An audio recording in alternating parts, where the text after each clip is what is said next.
జిల్లాలో ఉన్న నాగార్జున సాగర్ ప్రాజెక్ట్ నిర్మాణంకు మూలం ఏ మహానుభావుడో తెలుసుకోవాలని ఉందా? ఈ ఫోటోలోని పుణ్యమూర్తిని రోజు స్మరించుకోండి.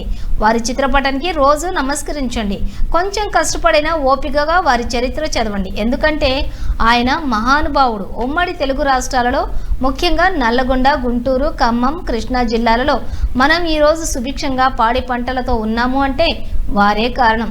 వంశపారంపర్యంగా వచ్చినటువంటి రాజరికంతో తృప్తి చెందలేదు. ప్రజలకు 10 కాలాలు ఉపయోగపడాలన్న సదుద్దేశంతో తన సొంత ఖర్చులతో ఊరూరు తిరిగి రైతులను చైతన్యం చేసి కృష్ణా ఫార్మర్ సొసైటీని స్థాపించి నాగార్జున సాగర్ వద్ద ఆనకట్ట కడితే బహుళ సార్థకంగా ఉపయోగపడి ఆ నీటిలో పంటలు పండించుకొని కరువులు దూరం చేసుకుని ఆర్థికంగా అభివృద్ధి అయ్యి తెలుగు నేల అన్నపూర్ణగా భారతదేశ ధాన్యాగారంగా మారుతుందని తలంచి ఆనకట్టలు ఆధునిక దేవాలయాలని భావించి బ్రిటిష్ ప్రభుత్వానికి నివేదించి నాగార్జున సాగర్ నిర్మాణంపై పాలకుల దృష్టి పడేలా చేశారు.